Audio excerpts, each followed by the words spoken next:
Okay, नमस्कार साथियों, मैं योगेश गुप्ता एक बार फिर से स्वागत करता हूं पाठशाला रेलवे एग्जाम में। बच्चों, आप सबको पता है कि थोड़ा सा अभी ना प्रेशर बहुत ज़्यादा है और ऑफिशियली काम बहुत ज़्यादा है, मतलब आप समझिए सरकारी का थोड़ा सा दबाव रहता है। तो मैंने अपनी टाइमिंग को थोड़ा सा चेंज किया, इसलिए मैंने चेंज किया क्योंकि कई बार 7 बजे वाली जो क्लास है ना वो मेरी बाउंड्री पर आ जाती थी, है ना। तो आप लोग आज से याद कर लीजिए, आज से जब तक रेलवे के एग्जाम के बाद आप पूरे यूट्यूब के इतिहास में आपकी मेरी जो क्लास मिलेगी ना साइंस की, वो 8 बजे मिला करेगी, है ना। तो आप सब लोगों को मेरे साथ जुड़े रहने के लिए कितने बजे आना है? लाइव 8 बजे आना है। ओके, तो शाम के 7 बजे पिछले 3-4 सालों से मैं क्लास ले रहा था, लेकिन अब ये 8 बजे वाला जो टाइमिंग है आप लिख के रख लीजिए। पूरे ने पूरे कह सकते हो साल 2 साल हमेशा ये टाइमिंग मेरी साइंस की 8 बजे रहेगी। ओके, क्लियर है? चलो स्टार्ट किया जाए क्लास की। आपको पता है कि आज हमारा सेक्शन नंबर 5वां है। मैं एक भी क्लास मिस नहीं करना चाहता हूं। पिछला वाला लेक्चर वर्क पावर एनर्जी का मैंने रिकॉर्डेड फॉर्म में कल डाल दिया था, संडे वाले दिन, याद कर लीजिए, जाके देख लीजिएगा। और आज का हमारा टॉपिक है वो है 05, जिसका नाम है साउंड एंड वेव। तो आज मैं आपको साउंड एंड वेव के जो है 40 क्वेश्चन सॉल्व कराने वाला हूं। बच्चों, कल का टॉपिक वर्क पावर एनर्जी वो आप लोग सब लोगों को मिल चुका होगा। ठीक है, स्टार्ट किया जाए भाई। पहला क्वेश्चन शुरू किया जाए। ग्रेड 1 की जो क्लास चलेगी भाई वो मंडे से चलेगी, आगे आने वाले मंडे से, आज से नहीं, है ना। चलो पहले क्वेश्चन से मिलते हैं। बहुत ज्यादा मैं अभी प्रमोशन पे नहीं जाऊंगा, सीधे सीधे क्लास की शुरुआत करूंगा ताकि आपका टाइम बिल्कुल ना बर्बाद हो। पहले वाले क्वेश्चन से मिलते हैं और बताइए इस पहले वाले सवाल का सही उत्तर किसके साथ जाने वाला है। पढ़िए, है ना भाई। 8 बजे आप मेरी बात समझो, मेरी मजबूरी है इसलिए मैंने 8 बजे का टाइमिंग किया, नहीं तो अगर थोड़ी मोड़ी मजबूरी होती तो मैं शायद शाम के 7 बजे ही क्लास लेता। लेकिन मैं जहां पर काम करता हूं वहां से वापस आने में बड़ा टाइम हो जाता है, बात समझे, ट्रैफिक बड़ा रहता है। पहला वाला सवाल देखिए क्या बोला जा रहा है हवा में। ये सवाल एनटीपीसी 2021 का क्वेश्चन है, बहुत प्यारा सवाल है। हवा में 0.6 सेंटीमीटर तरंगदैर्घ्य। आज हम लोगों को साउंड एंड वेव को पूरा समझना है। साउंड एंड वेव में कैसे क्वेश्चन पूछे जाते हैं, क्या आता है, ये सारी चीजें। बच्चों बोला है कि ये कौन सी तरंग होगी। जब भी कभी ऐसा सवाल आ जाए तो सबसे पहला काम होता है इसकी आवृत्ति निकालना। आप सबको मैं बता दूं, ऑडिबल वेव कौन सी वेव होती है? ऑडिबल वेव वो वेव होती है जिसकी तरंगदैर्घ्य 20 हर्ट्ज से लेकर 20,000 हर्ट्ज के बीच होती है, वो हमारी ऑडिबल होती है। बच्चों, अपश्रव्य तरंगे वो तरंगे होती है जिसकी आवृत्ति 20 हर्ट्ज से कम होती है, और पराश्रव्य तरंगे वो तरंगे होती है जिसकी आवृत्ति 20,000 हर्ट्ज से ज्यादा होती है। मेरे भाई आपको सबसे पहले ये कहानी क्लियर होना चाहिए, ठीक है। अब आगे बात शुरू। बच्चों सबसे पहले तो आप ये समझो कि यहां पर आप V बराबर फॉर्मूला इस्तेमाल करेंगे n इंटू लेमडा। वेलोसिटी कितनी है? 300 है। फ्रीक्वेंसी n तुम्हें निकालनी है और लेमडा की वैल्यू 0.6 सेंटीमीटर। सेंटीमीटर को मीटर बनाने के लिए हमें बटे 100 करना होगा। हमने देखो सेंटीमीटर को क्या बना लिया? मीटर बना दिया। अभी रुकिए, ऐसे डायरेक्ट आंसर नहीं लगाना, पहले इसको निकाल तो देखो ना। कुछ लोग अगर मीटर नहीं बनाएंगे तब भी गलत हो जाएगा। 0.6 सेंटीमीटर को मीटर बनाया, फिर एक दशमलव उड़ाएंगे, एक जीरो और बढ़ जाएगा, फिर ये 6 से कैंसिल कर देंगे 50 बार। आप बताओ यहां से फ्रीक्वेंसी n बराबर कितना आ गया? सर फ्रीक्वेंसी n बराबर 50,000 हर्ट्ज आ गया।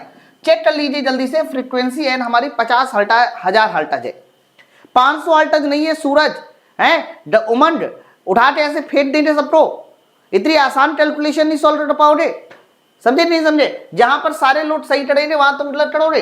50 हर्ट्ज, और 50 हर्ट्ज बताइए कौन से में आएगा? सर 50 हर्ट्ज हमारा अल्ट्रासोनिक वेव में आएगा, अल्ट्रासोनिक वेव में आएगा। ऑप्शन नंबर हमारा सी वाला आंसर एकदम सही है। बताइए पहला वाला सवाल सबको क्लियर हो गया? क्लियर है? चलो आगे बढ़े, नेक्स्ट आइए अगले वाले सवाल की ओर बढ़िए और बताइए अगले वाले सवाल क्वेश्चन नंबर 2 का सही उत्तर किसके साथ जाएगा, है ना। पैडानी क्लासेस जैसा मैं पढ़ा रहा हूं दोस्त, आपको वैसे ही पढ़ना पड़ेगा मुझसे, है ना। आपके हिसाब से मैं नहीं पढ़ा पाऊंगा ना भाई। और बाकी मैं पूरा कोशिश करता हूं मैं आपको सही कंटेंट और अच्छा कंटेंट दूं, ठीक है। बच्चों सवाल लिखा है एक स्प्रिंग की कठोरता 20 न्यूटन पर सेंटीमीटर है, 7 सेंटीमीटर खींचने के लिए आपको बताओ कितना कार्य करना पड़ेगा। ये ग्रुप डी परीक्षा 2018 का सवाल है, क्योंकि 2018 में साउंड और वो सब पूछा गया था। कल आप कहां थे? कल वाली क्लास मैंने रिकॉर्ड करके डाल दी थी मेरे भाई। तो बच्चों किसी भी स्प्रिंग के लिए जो भी हमारी एनर्जी का फॉर्मूला होता है वो ½ kh² होता है, ये बात सबको पता है ना। अब देखो यहां पर आप लोगों को एक थोड़ा धोटा हो जाएगा। क्या धोटा हो जाएगा मैं बताता हूं। जैसे आपने हाफ के एक्स स्क्वायर लगा तो के टी वैल्यू कितनी है सर? के टी वैल्यू है 20 न्यूटन पर सेंटीमीटर। एक्स का मान 7 सेंटीमीटर है, 7 का स्क्वायर। अब मेरे भाई बात समझो, तो जब ये पूरा डेटा सॉल्व किया जाएगा तो ये पूरा डेटा 490 आएगा, बट 490 जूल नहीं हो रहा, 490 जो हो रहा वो न्यूटन सेंटीमीटर हो रहा। अब मात्रक भी रखते देखिए ना, बोलो इतनी बात सबको क्लियर हो रही है ना? तो जैसे आप हाफ के एक्स स्क्वायर लगाएंगे, कार मतलब एनर्जी, कार का मतलब क्या होता है? एनर्जी। तो आप मुझे बताओ ये आ जाएगा, लेकिन ये आंसर न्यूटन सेंटीमीटर में, हमें तो बनाना है जूल। जूल का मतलब न्यूटन मीटर बनाइए। तो जब बच्चों इसको न्यूटन मीटर बनाने के लिए हमें 100 से डिवाइड कराना पड़ेगा। जैसे ही आप 100 से डिवाइड कराएंगे ये न्यूटन मीटर बन जाएगा। तो न्यूटन मीटर का जो आंसर आएगा वो कितना आ जाएगा सर? 100 से डिवाइड कराने पर न्यूटन मीटर का आंसर आ जाएगा 4.9 न्यूटन मीटर। अब न्यूटन मीटर कहो या जूल कहो, एक ही बात है। ऑप्शन नंबर हमारा सी वाला आंसर एकदम सही है।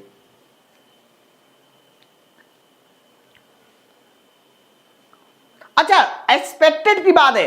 अरे पैडानी क्लासेस एक्सपेक्टेड के लिए मैं आपको 20 सेट दूंगा, और वो भी 20 सेट कब दूंगा? 20 सेट दूंगा एकदम लास्ट में। वो एक्सपेक्टेड मैंने ये 25 दिन वाली क्लास खत्म हो जाने दीजिए, वो आएगा। ठीक है, चलो आ जाइए ये लिए। और इसीलिए मैं बोल रहा हूं कि सबसे पहले तो आपको सारी चीजें क्लियर होना चाहिए कि चैप्टर वाइज हाँ हमसे क्वेश्चन बनना ही नहीं बनना है। फिर मैं एक्सपेक्टेड भी दूंगा, आप उसके लिए परेशान मत होइए। वेरी गुड, क्या बात है। एक बार थोड़ा सेशन को और शेयर करो भाई फटाफट, ताकि जल्दी से हम लोग संख्या बढ़ सके। बच्चों ये वाला सवाल बहुत इंपॉर्टेंट है, कहते भी सुनना। बच्चों ये बोला है यदि कठोरता के ए और के बी है दो स्प्रिंग की, और के ए का मान के बी से ज्यादा है, तो समान बल लगने के लिए बताओ कहां पर टियर या टार अधिक होगा। समान बल के लिए आपको बोला जा रहा है कि किस पर टियर या टार अधिक होगा। टार उसी का अधिक होगा मेरे दोस्त जिसमें ध्यान रखना एनर्जी ज्यादा स्टोर हो रही है, एनर्जी।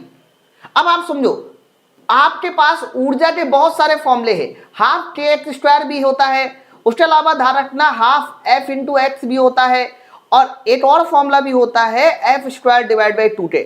अब आपकी मर्जी है कि इनमें से कौन सा वाला फॉर्मूला यूज कर सकते हैं। तो सवाल को बड़े ध्यान से समझो। सवाल में देख लो समान बल लिखा हुआ है, लिखा ही नहीं लिखा? अरे बोलो, अभी गलती हो जाएगी सबसे। ज्यादातर लोग अलग अलग आंसर लगा रहे होंगे। बच्चों समान बल लगा है तो एक्स को समान नहीं कर सकते, ये वाला फॉर्मूला नहीं लगाया सकता। हम लोगों को फॉर्मूला लगाना होगा नीचे वाला। बच्चों बल समान है तो बल एफ हमारा कांस्टेंट है, तो जो भी एनर्जी आई वो रही, देखिए हमारे बल नियतांक के इनवर्सली प्रोपोर्शनल हो रही। अच्छा सर, अगर बल नियतांक में अगर ए का बल नियतांक ज्यादा है तो बताइए एनर्जी किसकी ज्यादा हो जाएगी? एनर्जी ए की कम हो जाएगी, बी की ज्यादा हो जाएगी, बस खेल खत्म।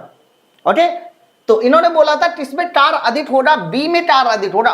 तो नीचे वाला फॉर्मूला इस्तेमाल करना है। धोखे से आपने ऊपर दूसरा वाला फॉर्मूला इस्तेमाल कर दिया, गलत हो जाएगा।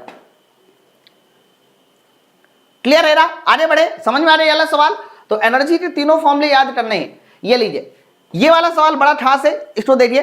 हरा की पॉइंट स्टडी आप क्लास ले सकते हैं, लेकिन अभी मेरी वो जो क्लास है वो पूरी तरह से रेलवे ओरिएंटेड है, बाकी साइंस सब में सेम होता है। श्रेणी क्रम, स्प्रिंग का श्रेणी क्रम पूछा जा रहा है कि स्प्रिंग के श्रेणी क्रम के लिए क्या फॉर्मूला होता है। ठीक है बच्चों, आपको मैं बता दूं स्प्रिंग के श्रेणी क्रम का मतलब ये होता है कि जब दो स्प्रिंग डायरेक्ट जुड़ी हो, ये कहलाता है स्प्रिंग का सीरीज कनेक्शन। ये सीरीज कनेक्शन कहलाता है K1 और K2, ये कहलाता है स्प्रिंग का सीरीज।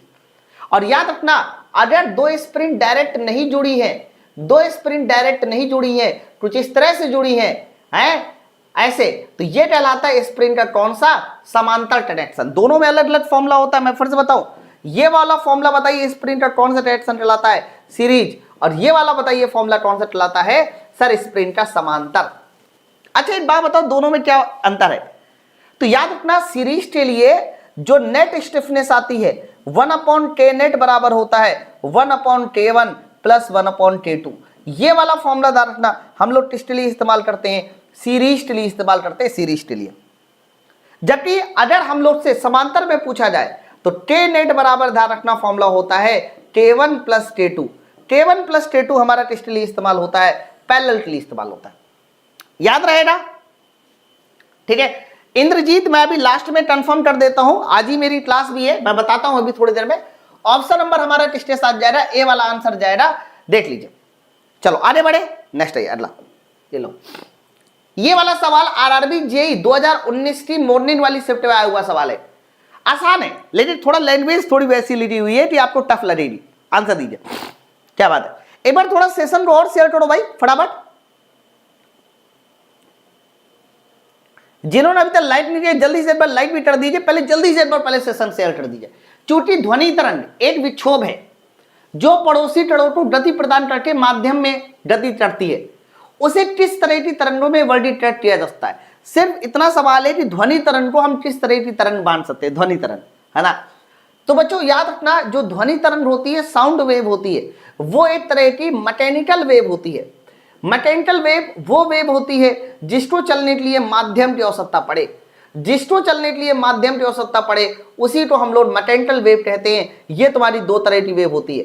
सबसे पहली बताइए कौन सी होती है, सबसे पहली वेव को बोला जाता है ट्रांसवर्स, और दूसरी वेव होती है हमारी लॉन्जिट्यूडनल। दो तरह की मैकेनिकल वेव होती है। अब आपको बता दें, ये जो हमारी लॉन्जिट्यूडनल है, जिसको आप अनुदैर्ध्य कहते हैं, यही हमारी ध्वनि तरंग है। ध्वनि तरंग हमारी एक अनुदैर्ध्य तरंग होती है। तो आंसर इसका किसके साथ जाएगा, तो मेरे भाई इसका आंसर ऑप्शन नंबर डी जाएगा, मैकेनिकल वेव के साथ जाने वाला है ऑप्शन नंबर डी। ठीक है, चलो आ जाइए नेक्स्ट, ये लीजिए छठवा अगला क्वेश्चन। ये हमारा एनटीपीसी 2021 की मॉर्निंग वाली शिफ्ट में पूछा गया सवाल है। इनमें से बताओ कौन सा हमारा विद्युत चुम्बकीय तरंगे है। विद्युत चुम्बकीय तरंगे टोटल आपको टर्म्स याद होनी चाहिए। सबसे ऊपर बताइए कौन सी होती है, गामा रेज होती है। उसके नीचे बताइए कौन सी होती है, एक्स रेज होती है। मतलब टोटल सातों लाइन से याद होनी चाहिए, लाइन से, है ना। फिर इसके बाद बताइए कौन सी होती है, अल्ट्रा वायलेट होती है। फिर हमारा विजिबल होती है, और विजिबल के बाद बताइए कौन सी होती है, इंफ्रारेड होती है, इंफ्रारेड। कुछ याद आ रहा है। फिर उसके बाद बताइए कौन सी होती है, सर उसके बाद हमारी होती है माइक्रोवेव, और माइक्रोवेव के बाद बताइए सबसे लास्ट में कौन सी होती है, रेडियो वेव होती है। टोटल ये 7 तरह की विद्युत चुम्बकीय तरंगे हैं, और ये 7 तरह की विद्युत चुम्बकीय तरंगे। सवाल ये कि इनमें से कौन विद्युत चुम्बकीय तरंगे है। ऑडिबल वेव नहीं है सर, अल्फा नहीं है सर, बीटा नहीं है, एक्स रे, ये हमारे कह सकते हो विद्युत चुम्बकीय तरंगे। बच्चों एक्स रेज की खोज के बारे में बहुत आता है। एक्स रेज की खोज एक साइंटिस्ट ने किया था जिसका नाम था रॉन्स्टन। एक्स रेज की खोज, और रॉन्स्टन के लिए इसको फिजिक्स का पहला नोबेल अवार्ड भी मिला था। कोई पूछे कि फिजिक्स का पहला नोबेल अवार्ड किसे मिला था, तो फिजिक्स का पहला नोबेल अवार्ड मिला था, फर्स्ट नोबेल अवार्ड मिला था, वो मिला था रॉन्स्टन को, नोबेल अवार्ड, याद रखिएगा। कुछ याद आ रहा बच्चों। एक्स रेज की तरंगदैर्घ्य अक्सर एग्जाम में पूछ लेता है, इसको याद कर लेना। 1 एंगस्ट्रॉन, 1 एंगस्ट्रॉन जो है वो हमारी एक्स रेज की वेवलेंथ होती है, काफी इंपॉर्टेंट है। ऑप्शन नंबर बी नेक्स्ट आइए। चलो 7वां नंबर, ये भी सवाल बहुत सही पूछा गया, आपने कई बार देखा भी हो रहा है इस सवाल को। आरआरसी ग्रुप डी 2018 में पूछा गया सवाल है, लेकिन मैंने इसमें थोड़ा सा चेंज कर दिया, इस बात को ध्यान रखना, मैंने इसमें थोड़ा सा चेंज किया हुआ है। ठीक है, मैं फिर से बता दूं, मैंने इसमें चेंज कर दिया, इसलिए ध्यान से क्वेश्चन को पढ़ना, फिर बताना आंसर क्या है। यदि दो क्रमागत शिखर और गर्त के बीच की दूरी तो L है, तो बताइए उनकी तरंगदैर्घ्य क्या होगी, है ना। बच्चों सबसे पहले तो ये देखो, इन्होंने शिखर और गर्त के बीच की दूरी दी है। तो जैसे कि मान लीजिए हमारे पास ये कोई वेव है, ऐसे वेव है, ऐसे वेव। बच्चों शिखर और गर्त के बीच की दूरी दी जा रही है, मैं बार बार बोल रहा हूं, शिखर और गर्त, क्रिस्ट और रूट के बीच की दूरी है। तो आप ये बताओ जरा, क्रिस्ट ये रहा और रूट ये रहा, क्रिस्ट और रूट के बीच की जो दूरी है वो बताइए कितना है। सर वो इन्होंने एल कहा, सर वो एल कहा है, क्रिस्ट और रूट के बीच की दूरी एल है। बट आपने इन्होंने पूछा क्या है, तरंगदैर्घ्य। तरंगदैर्घ्य होती है दो लगातार क्रिस्ट के बीच की दूरी। तो दो लगातार क्रिस्ट के बीच की दूरी, ये दूरी कहलाती है वेवलेंथ लेमडा। अब आप खुद बताओ लेमडा कितने के बराबर होगा, तो लेमडा यहां पर कहीं ना कहीं एल का डबल है, 2L है। बच्चों पिछली बार जब ये सवाल आया था ना, तो सवाल में लिखा हुआ था कि दो लगातार क्रिस्ट के बीच की दूरी L है। परिभाषा से सीधा सीधा बताना था, तब आंसर था डी वाला आंसर, तब आंसर था डी वाला आंसर। अरे बोलो बात सबको क्लियर है ना। तो ऑप्शन खेल कैसे खेला जाता है वो मैं आपको सिखाने वाला हूं। नेक्स्ट आइए, ये लीजिए। 2018 का जब ग्रुप डी का पेपर हुआ था, उसमें साउंड भर भर के पूछा गया था। 2022 में कोई साउंड का क्वेश्चन नहीं आया। आप देखो कहीं पर भी 2022 नहीं आएगा। साउंड वाला जो चैप्टर है वो 2018 और 19 के जो पेपर हुए थे उसमें बहुत आया था। सर पीडीएफ पहले क्यों नहीं डाल देते? पीडीएफ पहले कैसे डाल दे रहे? आंसर लगाना होता है, दुनिया भर के और काम होते हैं। आप मुझे फोन नंबर दीजिए, मैं आपको पीडीएफ भेजा करूंगा, आप आंसर लगाए कीजिए, उसकी पीडीएफ सोल्यूशन बनाए कीजिए, तब डाल देंगे यार। बहुत सारे काम होते हैं यार। जब ध्वनि किसी ठोस सतह से टकराती है तो क्या होता है?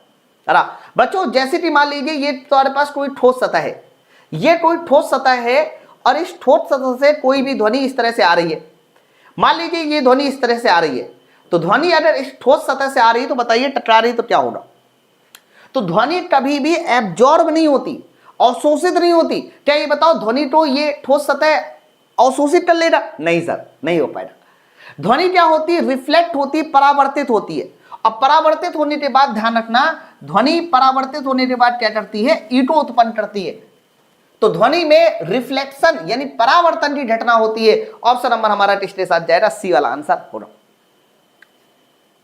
बोलो, बात सब तो क्लियर है ना बच्चों? रिफ्लेक्शन के लिए तुम्हें पूछा जाता है कि आपका टाइम कितना होना चाहिए, तो टाइम का जो मिनिमम मान होता है रिफ्लेक्शन के लिए वो 0.1 सेकेंड होता है ना। और अगर मिनिमम दूरी पूछी रे, मिनिमम दूरी कितनी होती है तो 16.5 मीटर बताना। ये ध्यान रखना, दोनों आंकड़े आप लोगों को याद रखने पड़ेंगे।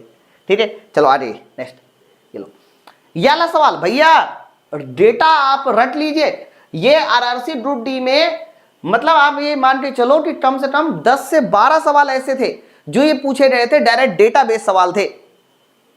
चलो, बोला है 25 डिग्री सेंटीग्रेड पर आपको बताना है कि कौन सा कथन सत्य है या कौन सा कथन असत्य है। साउंड, अलग अलग माध्यम में आपको साउंड का आंकड़ा याद करना पड़ेगा। जैसे कि ऑक्सीजन गैस में ध्वनि की चाल 316 मीटर होती है, मीटर पर सेकेंड होती है।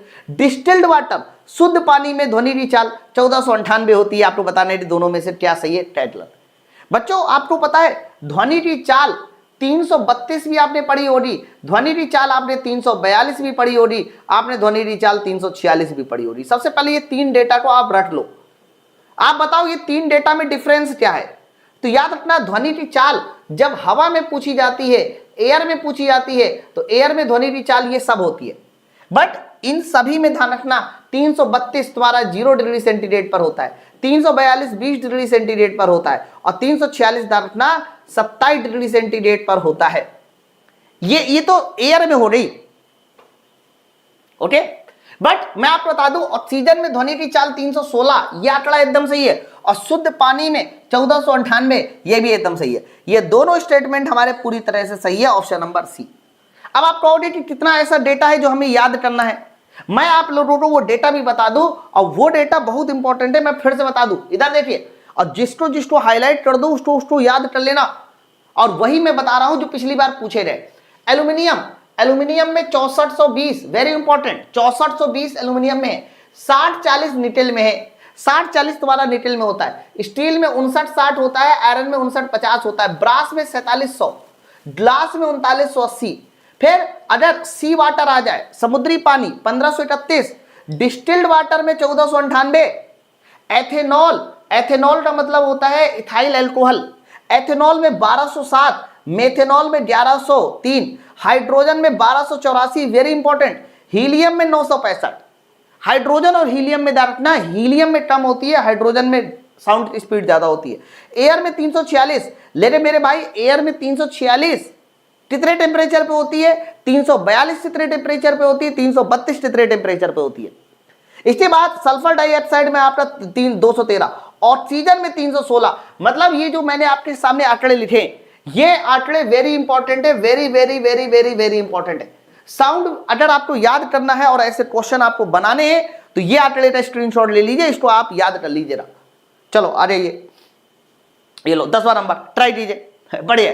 बच्चों बोला है, ये भी सवाल ग्रुप डी 2018 में पूछा गया है, निम्नलिखित में कौन निर्वात में यात्रा नहीं कर सकता?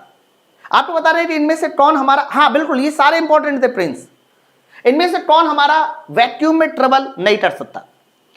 बच्चों आप मुझे बताओ वैक्यूम में कौन ट्रेवल नहीं कर सकता? देखो अल्ट्रावायलेट ये इलेक्ट्रोमैग्नेटिक वेव है, विद्युत चुंबकीय तरंग है। ऊष्मा, ऊष्मा वैक्यूम में ट्रेवल करती है, कौन वाले मेथड से? रेडिएशन वाले मेथड से। लाइट लाइट भी तो वैक्यूम में ट्रेवल करती है, लेकिन साउंड मेरे भाई कभी भी वैक्यूम में ट्रेवल नहीं करती, क्योंकि इसको चलने के लिए क्या चाहिए सर? इसको चलने के लिए चाहिए माध्यम। ऑप्शन नंबर सी एकदम सही है। नेक्स्ट है अगला। हेलो, हाँ भाई चेक कीजिए, जल्दी बताइए इसका सही उत्तर किसके साथ जाने वाला है। अभी अभी मैंने ये बताया, और ये वाला सवाल भी ग्रुप डी 2018 में पूछा गया सवाल है। बताओ, अब ये वाला आंसर गलत नहीं करिएगा। एल्यूमिनियम में ध्वनि की चाल 62-20 लिखी है, और निकेल में ध्वनि की चाल 62-40 लिखी है। आपको बताना है कि इनमें से क्या हमारा सही है, क्या गलत है। ओके बच्चों, अभी अभी मैंने आप लोगों को एल्यूमिनियम में ध्वनि की चाल बताई थी 64-20, 62-20 नहीं बताई थी, 64-20 बताई थी। जबकि अगर निकेल की बात करते तो निकेल में ध्वनि की चाल हमने बताई थी 60-40, 62-40 नहीं बताई थी, 60-40 बताई थी। कुछ याद आ रहा है? बताओ। इसीलिए हमारा दोनों कथन हमारे गलत लिखे हैं। देख लीजिए, ये दोनों कथन हमारे गलत है। ऑप्शन नंबर हमारा सी आंसर एकदम सही है। मतलब ये वाला सवाल भी देखो पिछली बार पूछा गया है। अब मैं सारे एक जैसे सवाल नहीं ला सकता हूं, मेरी मजबूरी है। मैं केवल 2 सवाल लाया हूं। पिछली बार कम से कम 10 सवाल ऐसे थे जो उसी आंकड़े पे पूछे गए थे। इसीलिए मैं बार बार बोल रहा हूं कि ये जो आंकड़ा है ना आपके सामने, ये मैंने बनाया हुआ आंकड़ा है खुद, जिसमें सारे के सारे टेस्ट तो डेटा इंपॉर्टेंट है। इनमें से कोई भी डेटा ऐसा नहीं है जो काम का ना हो। नेक्स्ट आइए अगला, 12 नंबर, ट्राई कीजिए, पढ़िए, थोड़ा स्पीड बढ़ाइए सब लोग। Which of the following statement is true? ध्वनि के वेट के बारे में कौन सी कथन सही है? बच्चों, ध्वनि का वेट कई सारी बातों पर निर्भर करता है। अगर मैं टेम्परेचर की बात करता हूं तो ध्यान रखना है, जो साउंड की वेलोसिटी का फॉर्मूला होता है रूट के अंदर गामा आर टी बटे एम होता है, नहीं होता? तो याद रखना, जब भी कभी टेम्परेचर ज्यादा होगा, तो टेम्परेचर ज्यादा बताइए कब होता है? सर टेम्परेचर ज्यादा होता है गर्मी में, और गर्मी में बताइए जो साउंड की वेलोसिटी हो रही वो हमारी ज्यादा होती है। लेकिन अगर यही टेम्परेचर कम हुआ, टेम्परेचर बताइए कम कब होता है? तो टेम्परेचर कम होता है मेरे दोस्त सर्दी में। और सर्दी में आप मुझे बताओ, सर्दी में जब टेम्परेचर कम होगा तो साउंड की स्पीड क्या हो जाएगी? कम हो जाएगी। अब सोचो कौन सा सही है। जैसे पहला लिखा same in winter and summer, summer और विंटर में बराबर हो रही, गलत। इंडिपेंडेंट ऑफ सीजन, सीजन पे निर्भर नहीं करती, गलत। अब देखो 2 आंसर बचे, या तो सी या तो D. More in summer than winter, शीत ऋतु तुलना में ग्रीष्म ऋतु में अधिक होती, यस, गर्मी में अधिक है। और अगला वाला आंसर हमारा गलत हो जाएगा, सी वाला आंसर एकदम सही। अच्छा, सारे बच्चे मुझे ये कमेंट करके बता सकते हैं कि अगर टेम्परेचर का मान 1 डिग्री सेंटीग्रेड बढ़ाते हैं तो बताइए साउंड की स्पीड कितनी बढ़ती है? बताओ। तो टेम्परेचर का मान अगर आपने 1 डिग्री सेंटीग्रेड बढ़ाया है तो साउंड की स्पीड याद रखना 0.61 मीटर पर सेकेंड बढ़ती है। ठीक है, एक और मैं बात बताना चाहूंगा बच्चों। एक बात मुझे बताओ, साउंड की वेलोसिटी के मैं आपके सामने 2 फॉर्मूले लिख रहा हूं। पहला फॉर्मूला रूट के अंदर आर टी बटे एम, ठीक है, रूट के अंदर आर टी बटे एम। और दूसरा फॉर्मूला लिख रहा हूं, या पहला फॉर्मूला लिख रहा हूं gamma P upon D, root के अंदर गामा पी अपॉन डी, और दूसरा फॉर्मूला लिख रहा हूं रूट के अंदर पी अपॉन डी। आप में से कोई बताएगा ये दोनों फॉर्मूले में से कौन सा सही है? और ये दोनों फॉर्मूले देने वाले साइंटिस्ट का नाम क्या है? ये पूछा जाता है। तो बच्चों, ये जो गामा पी है, गामा पी अपॉन डी, ये वाला फॉर्मूला दिया था हमारे न्यूटन चच्चा ने, और पहली बार न्यूटन चच्चा यहां पर फेल हो रहे थे। मतलब न्यूटन द्वारा जो दिया गया फॉर्मूला है वो गलत हो गया पहली बार। फिर एक साइंटिस्ट था जिन्होंने कहा लाप्लास, तो लाप्लास ने क्या किया? लाप्लास ने यहां पर गामा पी किया, और गामा पी से जो फॉर्मूला आया वो हमारा सही आया। इसीलिए इसको बोलते हैं लाप्लास संशोधन। लाप्लास संशोधन के बाद जो है हमें कह सकते हो पहला वाला फॉर्मूला मिला और करेक्ट फॉर्मूला मिला। ओके, एक और मैं इसमें बात बताऊंगा क्योंकि वो बात भी इंपॉर्टेंट है। जैसे कि मैं आपसे बोल रहा हूं और मेरी आवाज जो है सामने वाला सुन रहा है, जैसे कि बाहर मान लीजिए मंजीत बैठा है, हम लोग प्यार से उसको मंजू कहते कभी कभी, ऐसे ही थोड़ा मन बहला रहता है मंजू नाम लेने से। अरे तो मैंने बोला मंजू, तो उसने कहा हाँ हेलो सर बताइए। तो मेरे द्वारा जो साउंड वहां तक पहुंचा वो किसी न किसी प्रोसेस के द्वारा पहुंचा होगा। तो पूछा जाए कि ध्वनि का चलना कौन सा प्रोसेस होता है, ऐसे बहुत सारे नाम दे सकता है आपको। ध्वनि का चलना कौन सा प्रोसेस होता है? समतापी प्रोसेस होता है, रुद्धोष्म प्रोसेस होता है, या फिर समायतनिक प्रोसेस होता है, या फिर समदाबी प्रोसेस होता है? आप मुझे बताओ, ध्वनि का चलना इन चारों में से कौन सा प्रोसेस होता है? बताइए। तो ध्यान रखना, जब भी कभी ध्वनि चलती है तो हमारे जो हवा है ना, एयर, उसमें क्या चीज कांस्टेंट रहती है? तो कह देना उसमें कांस्टेंट रहता है मेरे भाई हीट, ऊष्मा। तो अगर कोई पूछे ध्वनि का चलना कौन सा प्रोसेस होता है, तो कह देना रुद्धोष्म प्रोसेस होता है, एडियाबैटिक प्रोसेस होता है, एडियाबैटिक प्रोसेस होता है। नोट डाउन कर लेना, ये भी बड़ा इंपॉर्टेंट है। नेक्स्ट आइए, अगला 13वां नंबर पढ़िए। समतापी नहीं होता। तुम भी यार न्यूटन के रिश्तेदार लग रहे हो, शुभम कुशवाहा। समतापी न्यूटन चचा ने कहा था, गलत हो गया था। फिर लाप्लास आए थे, उन्होंने रुद्धोष्म में कहा था, है ना। मैंने इंग्लिश बता दिया, एडियाबैटिक। एक व्यक्ति ने एक चट्टान के पास दोनों हाथों से ऐसे ताली बजाई, फट। जैसे भी मान लीजिए ये चट्टान है और ये खड़ा है हमारा मोनू, और मोनू ने क्या किया? मोनू ने इस तरह से दोनों हाथों से ऐसे ताली बजाई। तो ताली बजाती है तो गूंज कितने सेकंड बाद सुनाई देती है? 6 सेकंड बाद। गया साउंड, गया वापस आया, और 6 सेकंड बाद गूंज सुनाई दी। तो व्यक्ति से चट्टान की दूरी बताओ। तो बच्चों आप जरा गौर से देखिए, जाते समय दूरी x तय थी, आते समय दूरी x तय थी। तो टोटल दूरी कितनी हो गई? तो टोटल दूरी हो गई 2x, और दूरी बराबर हमने कर दिया चाल गुणे समय। हमने दूरी बराबर चाल गुणे समय कर दिया। अरे बोलो क्या बात है। तो आप बताओ कितना आंसर जाएगा? 346 गुणे 3 कर दो, बस 2 से कैंसिल आउट हो जाएगा ना। तो लगभग कितने के साथ जाएगा? ये 8000, 3 6 18, वाह वाह। लास्ट में 8 आना चाहिए, और लास्ट में 8 वाला आंसर हमारा ऑप्शन नंबर ए। लास्ट में 8 वाला बताइए आंसर हमारा कौन सा है? ऑप्शन नंबर ए है। ठीक है, क्लियर है ना? आगे बढ़े, नेक्स्ट आइए। अरे सब लोग 20 से 76 क्या बता रहा भैया, थोड़ा ध्यान तो दीजिए। 20 76 आप ही के लिए ऑप्शन बनाया गया था। आपको पता है पेपर बनाने वाले बहुत होशियार, बहुत चालाक होते हैं, ध्यान रखना। हाँ, विट्टी कुमार, टाइम डेली चेंज हो गया है। ये आरआरबी एलपी टीयर 1 का सवाल है, 2018 का सवाल है। ओके चलो बताओ बच्चों, सवाल देखो क्या है। यदि दिए गए वेग की ध्वनि तरंग की आवृत्ति बढ़ा दी जाए, ध्वनि तरंग की आवृत्ति बढ़ा दी जाए, क्या बात है। तो बताओ तरंग दैर्घ्य कैसे प्रभावित होगा। सबसे पहले तो देखो, दिए गए वेग के लिए, दिए गए वेग का मतलब हो गया कि हमें वेग को कांस्टेंट करना है। हाँ, दिए गए वेग का मतलब वेग वही रहेगा और हमें आवृत्ति बढ़ानी है। तो v बराबर बताइए फॉर्मूला क्या होता है? n इंटू लेमडा होता है। तो जैसे हमने कहा कि हमने आवृत्ति बढ़ा दी, v हमारा कांस्टेंट करना है, तो आप मुझे बताओ लेमडा को क्या करना पड़ेगा? घटाना पड़ेगा। या फिर आप ऐसे देख लो, n बराबर v अपॉन लेमडा, आवृत्ति बढ़ा दी तो तरंग दैर्घ्य हमारी घटानी पड़ेगी।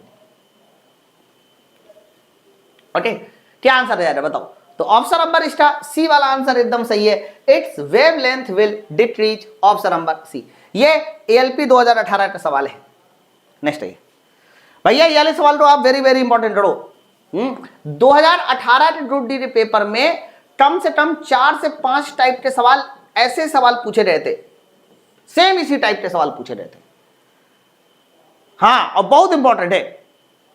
क्या बात है, ट्राई करके बताइए। एक माध्यम में एक तरंग की गति, देखो गति इन्होंने दे दी और आगे लिखा है 600 तरंगे माध्यम के एक बिंदु से 1 मिनट में गुजरते हैं। एक बिंदु से 1 मिनट में गुजरती है 600 तरंगे। तो तरंग दैर्घ्य बताइए। ओके सर, 1 मिनट में 600 तरंगे, वेरी गुड। 1 मिनट में 600 तरंगे, ध्यान से सुनना। 1 मिनट में कितनी तरंगे निकल रही है? 600 वेव निकल रही है। अच्छा सर, तो हम लोग 1 सेकेंड में निकालेंगे। अगर मैं 1 सेकेंड में तुमसे पूछूं तो मेरे भाई यहां पर 60 का तुम्हें डिवाइड करना पड़ेगा। हाँ, 60 का तुम्हें डिवाइड करना पड़ेगा। और जैसे आप यहां पर 60 का डिवाइड करोगे तो 1 सेकेंड में बताइए कितनी तरंगे हो जाएंगी? 10 तरंगे। 1 सेकेंड में 10 तरंगे। और ये जो 10 तरंगे तुमने निकाली, ये क्या आई सर? ये आई है तुम्हारी आवृत्ति n, ये फ्रीक्वेंसी आई नहीं है। ठीक है बंधु, बता दो एक बार। ओके चलो आ जाइए। 1 मिनट में 60 सेकेंड होते।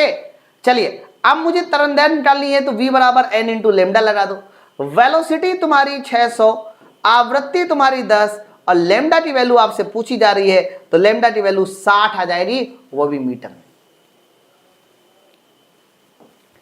एक बार सारे बच्चे मुझे कमेंट सेक्शन में बस इतना बता दो कि यस सर ये वाला कॉन्सेप्ट हमें क्लियर हो गया, क्योंकि पिछली बार इसके कम से कम 4 से 5 टाइप के सवाल आपके एग्जाम में आए थे। कभी 600 तरंगे कह देता है, कभी कुछ और कह देता है, कभी 2.5 मिनट कह देता है। तो वहां पर आपको 8 सेकंड में तरंगे निकालनी है और जो 8 सेकंड में तरंगे बनती है वही तुम्हारी क्या बन जाती है बच्चों, आवृत्ति।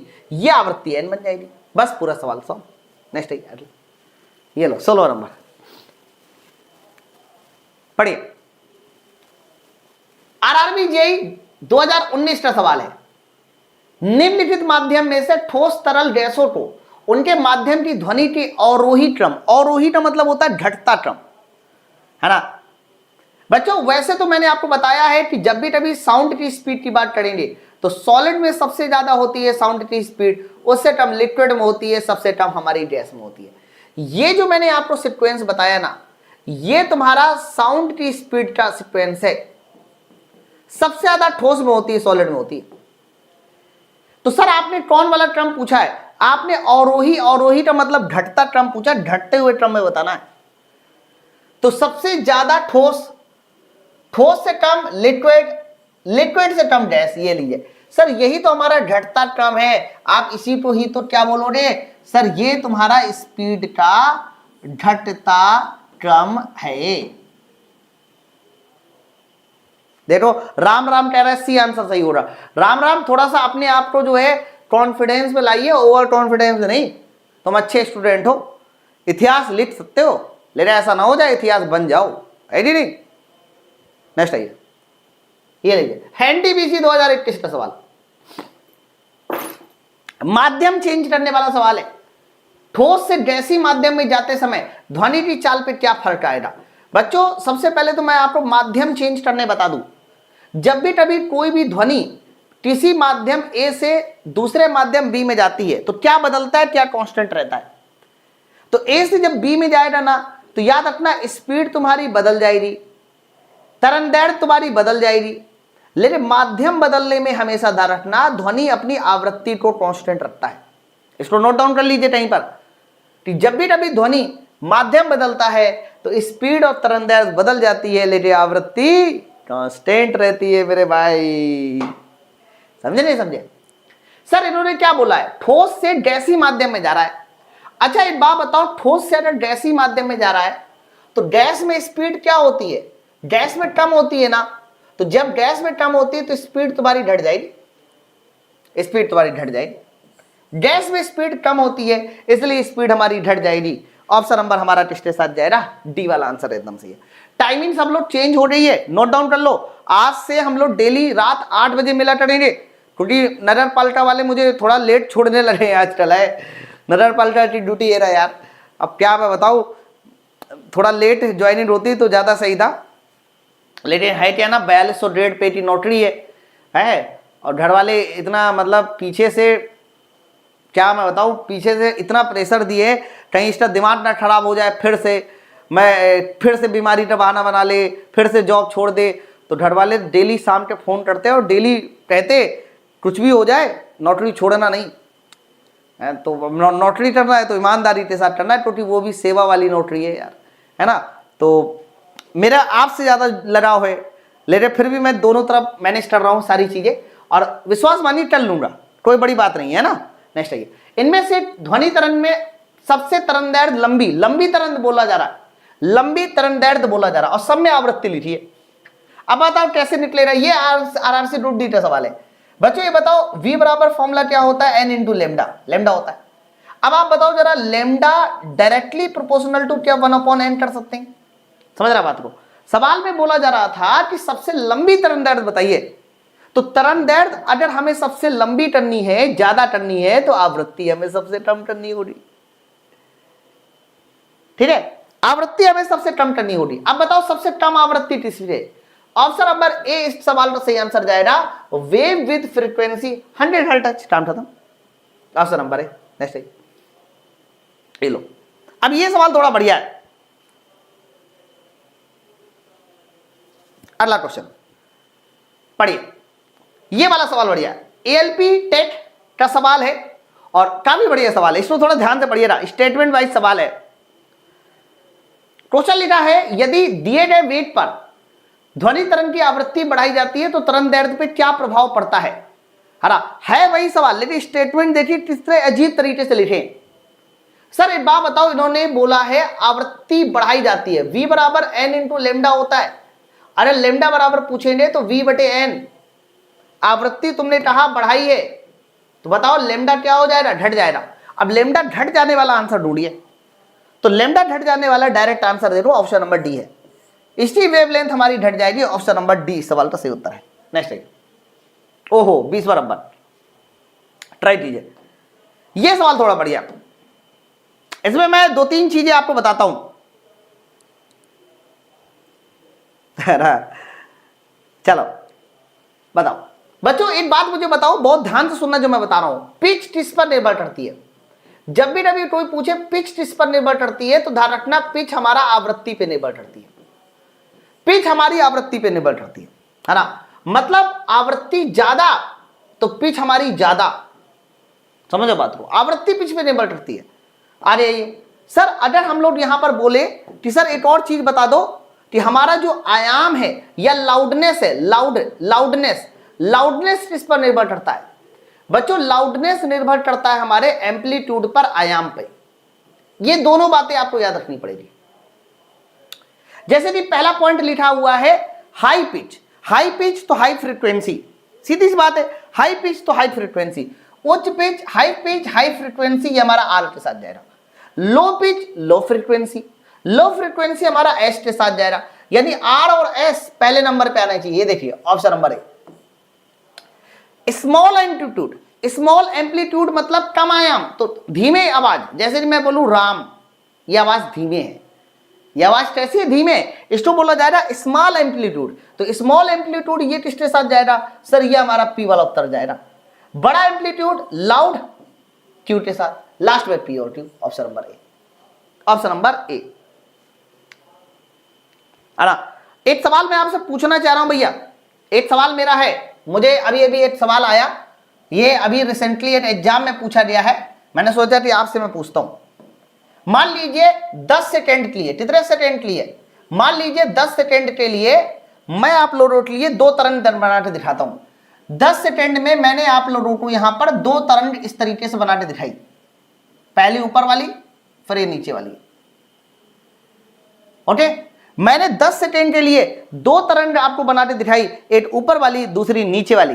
तो आप मुझे बताइए अगर ऊपर वाली का पिच P1 है, नीचे वाली का पिच P2 है, तो आप बताइए P1 P2 में से कौन हमारा ज्यादा होगा, कौन हमारा कम होगा? चलो बताओ, ऊपर वाली पिच P1, नीचे वाली पिच P2, तो बताओ P1 P2 में से कौन ज्यादा कौन कम?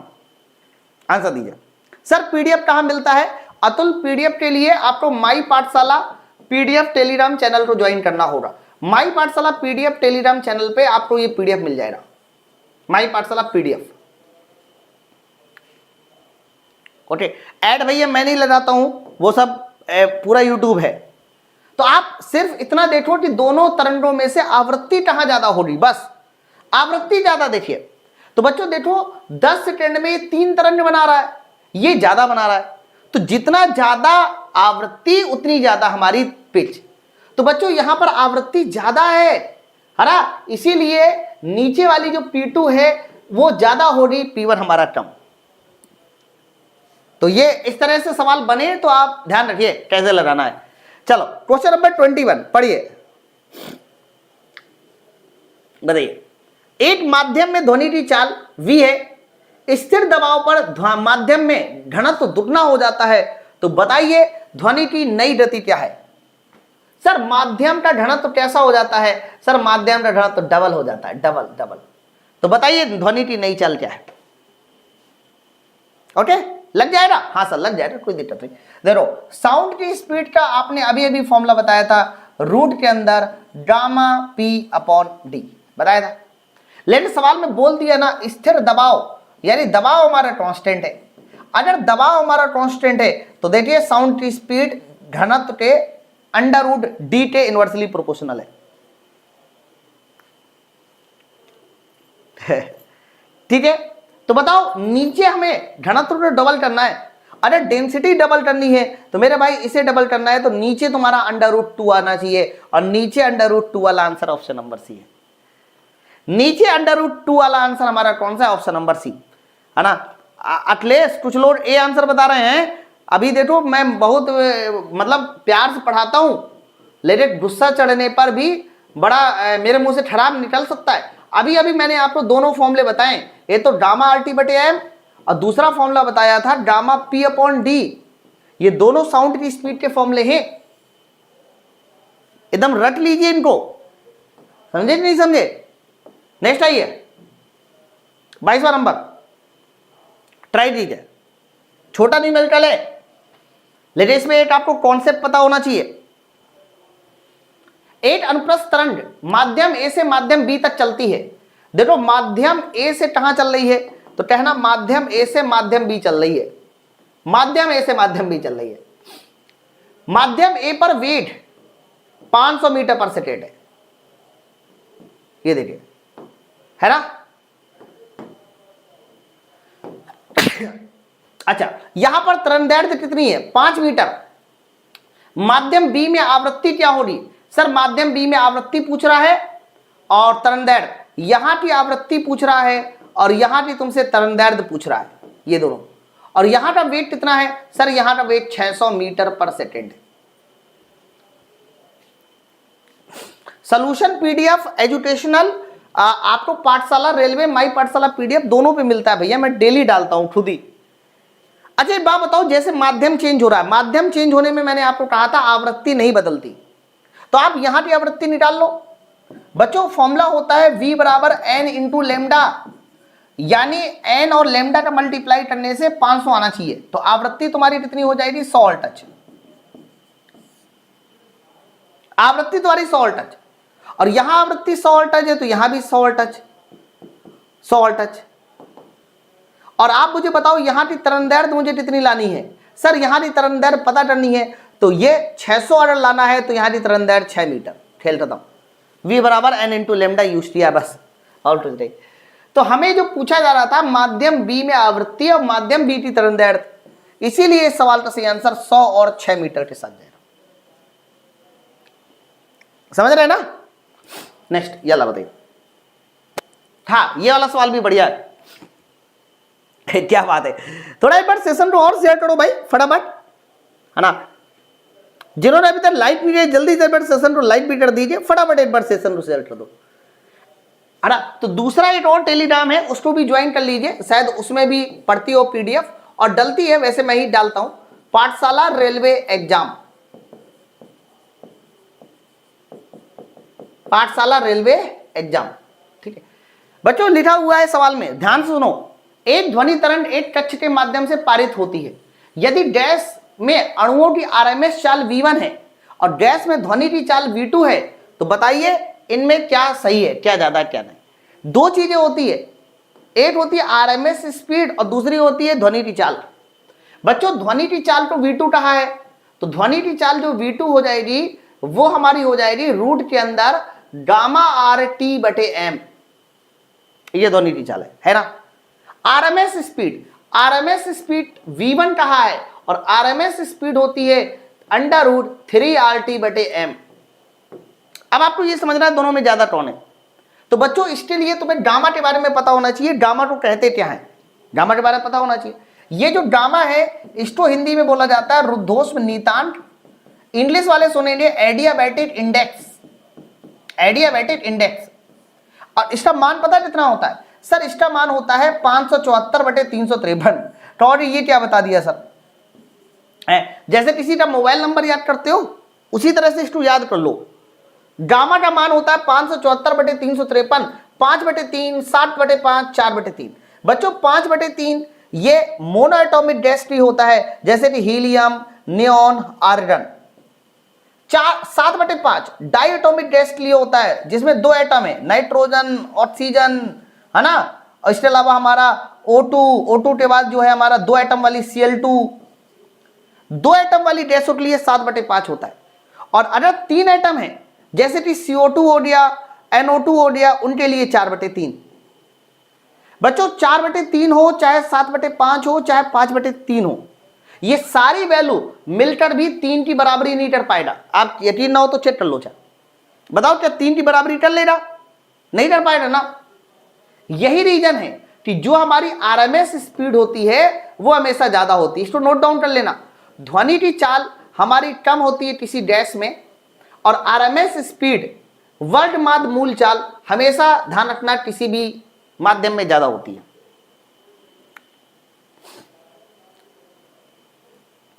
ठीक है, चलो आगे बढ़े। तो आंसर किसके साथ जाएगा?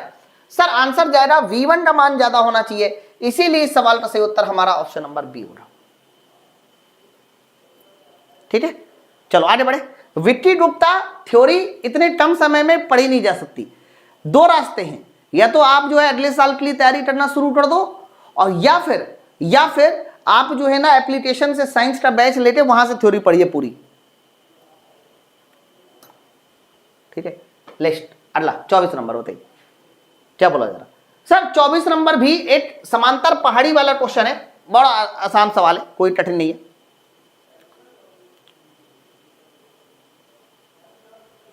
है ना, चलो बताओ। समांतर पहाड़ियों के बीच खड़ा एक व्यक्ति बंदूक चलाता है। अब जैसे कि मान लीजिए ये हमारे पास पहली पहाड़ी हो रही और ये हमारी दूसरी पहाड़ी हो रही, इसमें बीच में खड़ा व्यक्ति ने बंदूक चलाई। बच्चों जब वो बंदूक चलाएगा ना तो साउंड चारों ओर फैलेगा। तो पहली ध्वनि, ठीक है, T1 सेकेंड बाद पहली ध्वनि और T2 सेकेंड बाद दूसरी ध्वनि सुनाई देती है। मान लीजिए यहां से गूंज उठी, पहली ध्वनि यहां से चलने के बाद कितने सेकेंड बाद सुनाई देती है? T1 सेकेंड बाद सुनाई देती है। और जबकि दूसरी ध्वनि कब सुनाई देती है? सर दूसरी ध्वनि मान लीजिए यहां से चली और दूसरी ध्वनि बताइए कब सुनाई देती है? T2 सेकेंड बाद सुनाई देती है। तो बोला ही जा रहा है कि अगर ध्वनि की स्पीड v है तो दोनों पहाड़ियों के बीच की दूरी बताओ।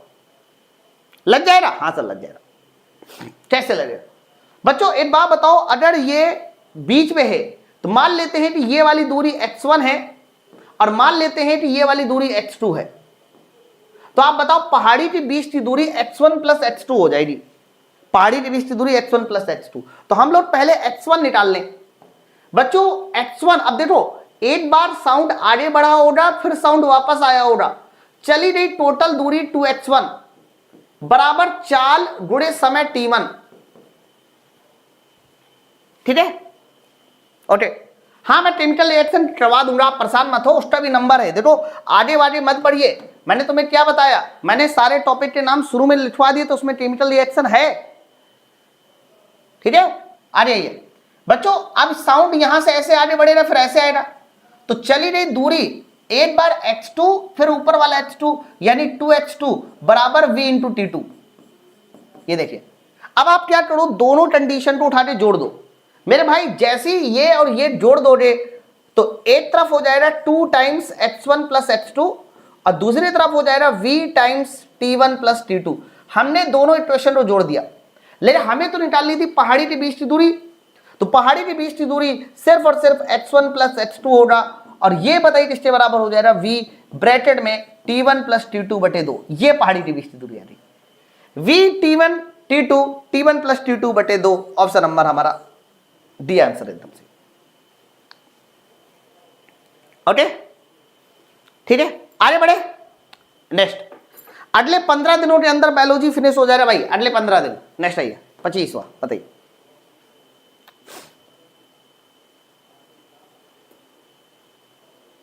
चलो क्या बात है, पढ़िए। हवा में ध्वनि का वेग किन किन बातों पे निर्भर करता है? ओके, अब देखो ध्वनि की वेलोसिटी के बारे में मैं आपको सारे पॉइंट बता दूं। जब भी कभी आपका टेम्परेचर बढ़ाया जाता है तो साउंड की स्पीड ध्यान रखना क्या हो जाती है? बढ़ जाती है। बच्चों प्रेशर बढ़ाने घटाने से साउंड की स्पीड हमारी कांस्टेंट रहती है ना। डेंसिटी घनत्व बढ़ाने से ध्यान रखना उल्टा होता है, घनत्व बढ़ाने से साउंड की स्पीड घट जाती है।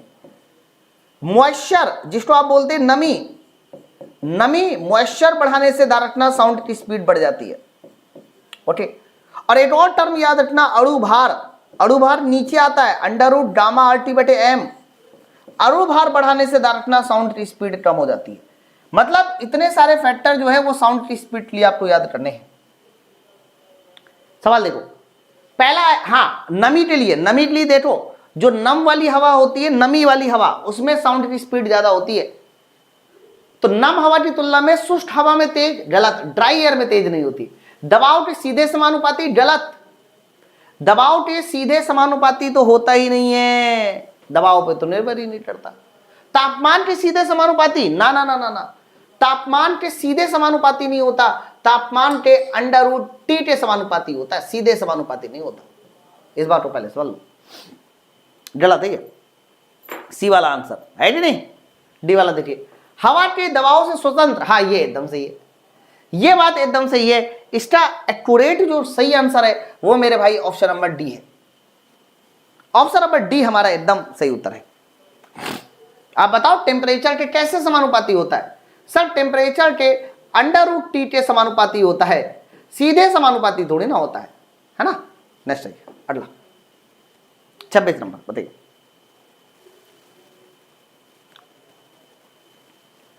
क्या बात है, पढ़िए भाई जल्दी से और बताइए सवाल का सही उत्तर किसके साथ जाने वाला है। आगे क्वेश्चन नंबर 26, अच्छा सवाल है, बताइए। क्वेश्चन नंबर 26 ये बोला जा रहा है कि एक निश्चित, अब देखो वैसे ही सवाल आया है, मैंने पहले भी कहा था इस तरह के सवाल पिछली बार कई बार रिपीट हुए, इस बार उधर रखना।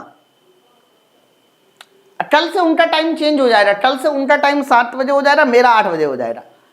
एक निश्चित माध्यम में एक तरंग की गति 960 है और 3600 तरंग 1 मिनट में गुजरती है।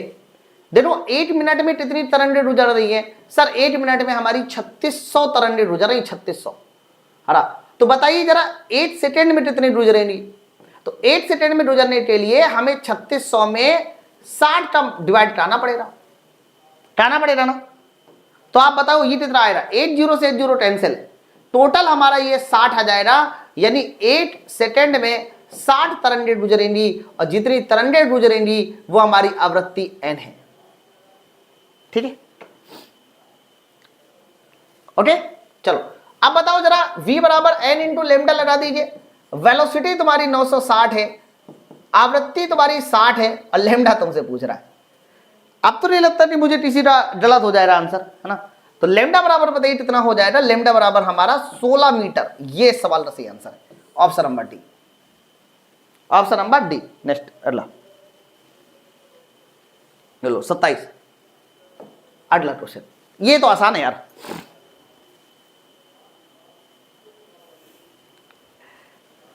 बताओ, बता रहा है कि किस डैश में ध्वनि की चाल मैक्सिमम है। आपको बताना है कि वो कौन सी डैश है जिसमें ध्वनि की चाल मैक्सिमम है। इसके लिए सबके अणुभार निकाल लो। हाइड्रोजन का अणुभार कितना होता है? 2। नाइट्रोजन का अणुभार 28। बच्चों ऑक्सीजन का जो अणुभार होता है वो बताइए कितना होता है? सर ऑक्सीजन का अणुभार हमारा कितना होता है? 32। अब मेरी बात समझ रहे ना। लेकिन जब एयर के अणुभार की बात करते हैं तो एयर का एवरेज अणुभार, क्योंकि उसमें नाइट्रोजन भी होता है और उसमें ऑक्सीजन भी होता है, तो एयर का एवरेज अणुभार इतना होता है जो मैं बता रहा हूं। लेकिन सर अभी हाइड्रोजन बताना है, तो बच्चों अभी बताया गया है कि जो साउंड की स्पीड होती है वो अणुभार के √m के समानुपाती होती है, नहीं होती? तो आप बताओ जिसका m कम होगा वहीं पर ही तो स्पीड ज्यादा आएगी। मेरी बात बहुत ध्यान से समझो। तो सबसे कम अणुभार हाइड्रोजन का है, इसलिए हाइड्रोजन में स्पीड सबसे ज्यादा। और हाइड्रोजन की स्पीड अभी मैंने बताई भी थी यार, 1298 के आसपास आई थी। हरा संतोष एक बार टीम को फोन कर दो, वो अपडेट कर देंगी मेरे बिना कहे ही। Option number A. नेक्स्ट है ये वाला सवाल, तो भाई आपको देना है। इस वाले सवाल का आंसर आपको देना है और एकदम सही आंसर देना। बहुत प्यारा सवाल है, क्वेश्चन नंबर 28। हाँ क्या बात है, पढ़िए और बताइए क्वेश्चन नंबर 28 का सही उत्तर किसके साथ जाएगा। एक बार थोड़ा सेशन को सब लोग शेयर भी कर दो, जल्दी से एक बार पहले सेशन को शेयर कर दो। बच्चों बोला है हवा में ध्वनि का वेग, हवा में ध्वनि का वेग जैसे पहला तापमान के साथ बढ़ता है, तापमान के साथ घटता है, दबाव के साथ बढ़ता है, दबाव से स्वतंत्र है, तापमान पर निर्भर नहीं करता। आपको बताना है कि सही कथन का चुनाव। सर तापमान के साथ बढ़ता है, सही है, डायरेक्टली प्रोपोर्शनल होता है। घटता है गलत है। दबाव के साथ वृद्धि गलत, दबाव से स्वतंत्र, ये सही। तापमान पे निर्भर नहीं करता, गलत है मेरे दोस्त। तो यहां पर इन्होंने सही उत्तर पूछा है, पहला और चौथा हमारा सही है। देख लो कौन सा सही है सर, पहला और चौथा उत्तर एकदम सही है। अब पहला और चौथा हमारा किस में आ रहा है, ऑप्शन नंबर डी में आ रहा है, ऑप्शन नंबर डी एकदम सही है। नेक्स्ट है, ले लो 29। वेरी गुड रोहित, गीता, आसित, क्या बात है। चलिए 29 नंबर होते हैं। कल हमारा चैप्टर हीट वाला चलेगा और हीट वाले चैप्टर के बाद वहां से हमारे फिजिक्स के इंपॉर्टेंट चैप्टर खत्म हो जाएंगे, ध्यान रखिएगा। सवाल लिखा है अनुप्रस्थ तरंगे कौन सी होती है। तो मेरे भाई जब हम लोग अनुप्रस्थ तरंगों की बात करते हैं तो ये अनुप्रस्थ तरंगे क्या है, they are longitudinal mechanical wave, गलत, ये टोटली गलत। इन तरंगों में माध्यम रेखा समांतर में दिशा में कंपन करते हैं, गलत बच्चों। समांतर में कंपन करते हैं अनुदैर्ध्य में, अनुप्रस्थ में तो लंबवत कंपन करते हैं। वे तरंगे जिनको संचरण के लिए माध्यम की आवश्यकता नहीं होती, गलत। इन तरंगों में माध्यम के कारण संचरण की दिशा के लंबवत कंपन करते, ही बात एकदम सही है। मान लो तरंग आगे बढ़ रही है और वाइब्रेशन ऐसे ऐसे हो रहा है, याद है बड़े फेमस टीचर का था, मुझे काफी अच्छा लगा था वो, कि तरंग ऐसे आगे बढ़ रही है और वाइब्रेशन ऐसे ऐसे हो रहा है। वो इलेक्ट्रोमैग्नेटिक वेव समझा रहे थे, मस्त समझाया था। लेकिन तो तरंग के आगे बढ़ने की दिशा ये है तो वाइब्रेशन की दिशा ये है, समझो। तो ये कहलाती है तुम्हारी अनुप्रस्थ, यानी दोनों एक दूसरे के साथ कैसे होते हैं, लंबवत होते हैं। ये जो आप ये वाली वेव बनाते हो ना, ये वाली वेव हमारी कौन सी वेव होती है सर, ये वाली वेव हमारी अनुप्रस्थ तरंग ही होती है, ठीक है। चलो अरे नेक्स्ट 30 नंबर बताइए, आंसर दीजिए। बोला है विद्युत चुंबकीय स्पेक्ट्रम की सबसे अधिक और सबसे कम आवृत्ति वाली तरंग बताइए। सबसे अधिक वाली बतानी है, सबसे कम। तो हमें सबसे पहले ऊपर बताइए कौन सी रेज आ जाएगी, गामा। ये सब टर्म याद कर लो, एक्स रेज, एक्स रेज के बाद अल्ट्रा वायलेट, है ना। फिर बताइए कौन सा आता है, विजिबल आता है। विजिबल के बाद बताइए कौन सा आता है, इंफ्रारेड। इंफ्रारेड के बाद हमारा माइक्रोवेव आता है। अब फिर बताइए हमारा कौन सा आता है, रेडियो वेव। चलो तो बच्चों आपको मैं बता दूं, रेडियो वेव की तरंगदैर्घ्य सबसे ज्यादा होती है, लेकिन इसकी आवृत्ति कैसी होती है, इसकी आवृत्ति सबसे कम होती है। लेकिन गामा रेज की तरंगदैर्घ्य सबसे कम होती है, आवृत्ति सबसे ज्यादा होती है, ठीक है। क्या बोला जा रहा है, बोला है सबसे अधिक और सबसे कम। तो सबसे अधिक गामा और सबसे कम बताइए कौन सी हो जाएगी, सबसे कम हमारा रेडियो, ठीक है। क्योंकि विद्युत चुंबकीय तरंग में पूछा जा ना, विद्युत चुंबकीय पूरा स्पेक्ट्रम आ गया।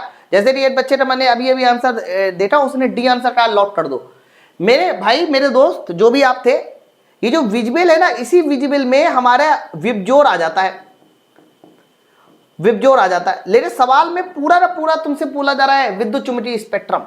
तो विद्युत चुंबकीय स्पेक्ट्रम ये पूरा होता है, इसीलिए ध्यान रखना, अगर सबसे ज्यादा आवृत्ति पूछी जा रही है तो आपको गामा बताना है और सबसे कम रेडियो।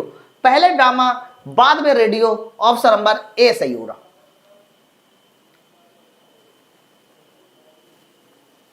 ठीक है, आगे बढ़े, नेक्स्ट है अगला। चलो अच्छा, मेरा एक सवाल है आप लोगों से ऐसी, ये बताओ सूर्य की रोशनी जो पृथ्वी में आती है उसमें कौन कौन से रेडिएशन होते हैं, कोई मुझे बताएगा। ये जो मैंने इलेक्ट्रोमैग्नेटिक वेव बताई 7 प्रकार की, इनमें से 3 रेडिएशन ऐसे होते हैं जो सूर्य की रोशनी में हमें मिलते हैं, कोई बताए वो कौन से होते हैं। चलो 31 नंबर सवाल ये है कि कौन सा कदम सही नहीं है आंसर दो। बोला है सही नहीं है, बोला है यह 330 से 350 तक के बीच में गति करता है। ध्वनि तरंग के लिए यह यांत्रिक तरंगें होती है, उन्हें यात्रा करने के लिए किसी भी प्रकार के माध्यम की आवश्यकता नहीं होती है, यह लंबी दूरी तक यात्रा नहीं कर सकती है। आप बताओ इनमें से कौन सा कथन सही नहीं है 31 में। ओके, तो मेरे भाई यहां पर जो है ना ऑप्शन नंबर सी सही नहीं है।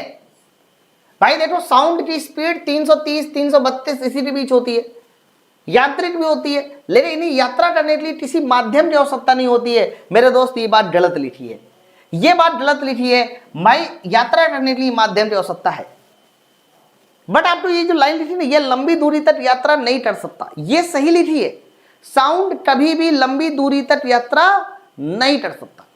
अगर साउंड लंबी दूरी तक यात्रा कर रहा होता तो मैं यहां से चिल्लाता शीला। अब यहां से 200 किलोमीटर दूर मेरी महिला मित्र अपना नाम शीला सुन लेती। तो लंबी दूरी तक साउंड यात्रा नहीं करता, नहीं करता, ये बात एकदम सही लिखी है। तो गलत हमारा ऑप्शन नंबर सी। नेक्स्ट लीजिए 32 नंबर, ये एक स्पेशल टाइप का सवाल है। हाँ बिल्कुल, इंफ्रासोनिक नहीं होता मेरे दोस्त, इंफ्रारेड, अल्ट्रावायलेट और विजिबल, ये 3 तरह के रेडिएशन ऐसे होते हैं जो सूर्य की रोशनी में हमें मिलते हैं। ना ओके, ये सवाल बहुत प्यारा है, बहुत ज्यादा प्यारा है, इसको नोट डाउन करना, इसको कॉन्सेप्ट भी समझना। एक मैं लास्ट में बता दूंगा प्लाज्मा, क्योंकि अभी हम लोग आगे आ रहे हैं ना। चलो, एक पत्थर को 500 मीटर की ऊंची मीनार से शीर्ष के आधार से छोड़ा जाता है। जैसे कि मान लीजिए एक मीनार से हमने, ये मीनार की हाइट कितनी है सर? मीनार की हाइट है 500 मीटर। इस 500 मीटर हाइट से हमने पत्थर छोड़ा और पानी भी गिराया जाता है। तो बोला जा रहा है कि जब ये पानी में इस तरह से गिरेगा, मान लीजिए नीला नीला पानी है, आज ब्लू है पानी पानी, तो ये पत्थर ऐसे नीचे आएगा, और जब नीचे ऐसे आएगा तो साउंड बनेगा छपाट, और ये साउंड बताइए कहां जाएगा? ये साउंड ऐसे ऊपर जाएगा। तो बोला जा रहा है कि शीर्ष पर कब छपाट की ध्वनि सुनाई देगी। ओके, तो एक बार पत्थर को नीचे आने का समय T1 और ध्वनि को ऊपर जाने का समय T2, दोनों को उठा के जोड़ना पड़ेगा, तब कहीं जाके समय सुनाई दे रहा है ना। अच्छा, कैसे बताइए? तो बच्चों, जब हम किसी को 500 मीटर की हाइट से छोड़ेंगे तो जमीन तक पहुंचने का जो समय होता है T1, वो √2h/g हो जाएगा। आप जल्दी से ये वाला डेटा सॉल्व करिए। h की वैल्यू को आप 500 रखिए और g की वैल्यू बताइए कितनी रखिए? g की वैल्यू 10 रख दीजिए, है ना। तो ये जो समय आएगा सर, ये समय सॉल्व करने से देख लीजिए, ये वाला समय 10 सेकेंड आएगा, अंडर रूट भी ले लीजिएगा, 10 सेकेंड आया। लेकिन अभी 10 सेकेंड उत्तर नहीं होगा, क्योंकि हमें T2 वाला समय तो चाहिए। अब देखो T2 यहां पर ये क्या है? ये ध्वनि है। ध्वनि के लिए तो सीधा सीधा दूरी बराबर चाल गुणे समय, ये लगा दो, दूरी बराबर चाल गुणे समय लगा दो। तो आप बताओ यहां से जो T2 आएगा वो कितना आएगा? तो T2 500 डिवाइड बाई 340 आएगा, जिसे लगभग आप 1.5 सेकेंड कर सकते हो, लगभग। तो आंसर 10 सेकेंड प्लस 1.5 सेकेंड। समझे नहीं समझे? तो 10 और 1.5 जब टोटल आप जोड़ोगे तो 10 प्लस 1.5, ये हमारा लगभग 11.5 सेकेंड आएगा। मतलब ये सवाल बहुत प्यारा सवाल था। कई बार ऊपर से कुएं से पत्थर फेंका जाएगा या कुएं से तालाब में पत्थर फेंका जाएगा और पूछा जाएगा कि साउंड कितनी देर बाद सुनाई देगा, तो वहां पर आपको ये लॉजिक लगाना है ना। इसलिए बिल्कुल भी गड़बड़ नहीं करिएगा। चलो आगे बढ़ो।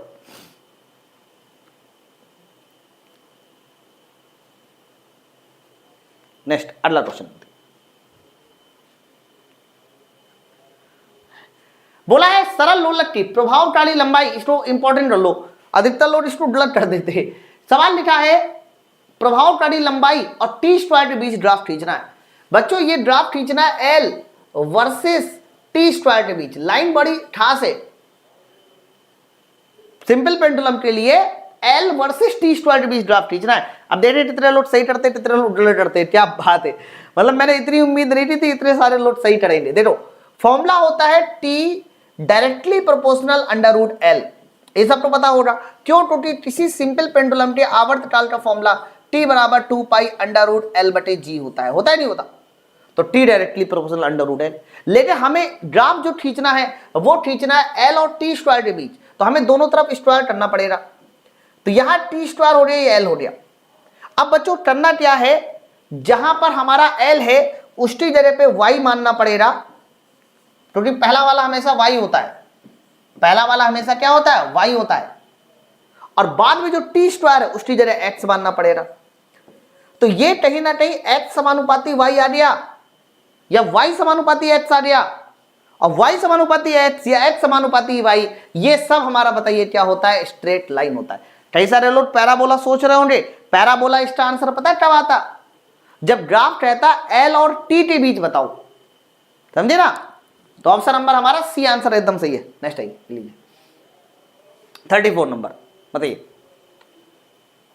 ये वाले सवाल को आप नोट डाउन कर लेना, कई बार क्या होता है कि इसमें से कुछ बातें पूछ लेता है, बहुत आसान होता है बच्चों। किसी सरल आवर्त गति की एक इक्वेशन का जो फॉर्मूला होता है x बराबर a, आगे होता है sine omega t plus five, ये जनरल इक्वेशन होती है किसी भी SHM करते हुए सरल पार्टिकल की SHM की इक्वेशन होती है। यहां पर ये जो a है ये आयाम होता है, a क्या होता है, आयाम होता है। ओमेगा क्या होता है सर, ओमेगा हमारा कोणीय वेग होता है। आप लोग के लेवल में सिर्फ a या ओमेगा इन दोनों में से कोई एक बात पूछेगा, कंपैरिजन काटे। तो क्या पूछ रहा है सर, इन्होंने सिर्फ आयाम पूछा है, आयाम।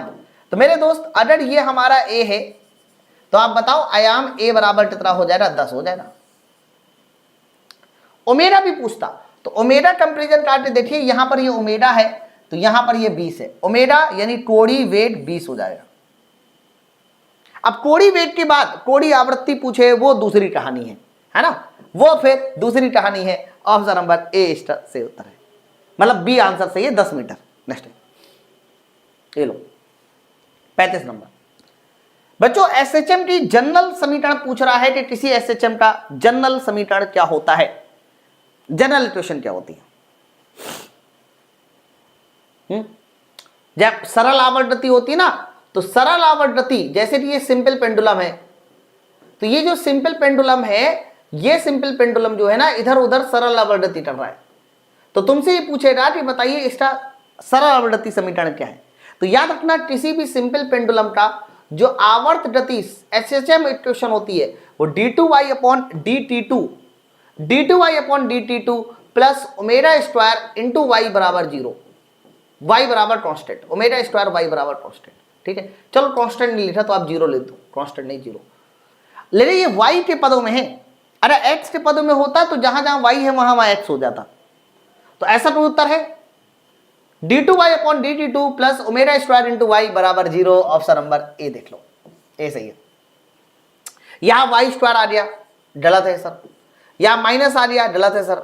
यहां स्क्वायर नहीं आया सर, गलत है। ऑप्शन नंबर हमारा ए आंसर एकदम सही है।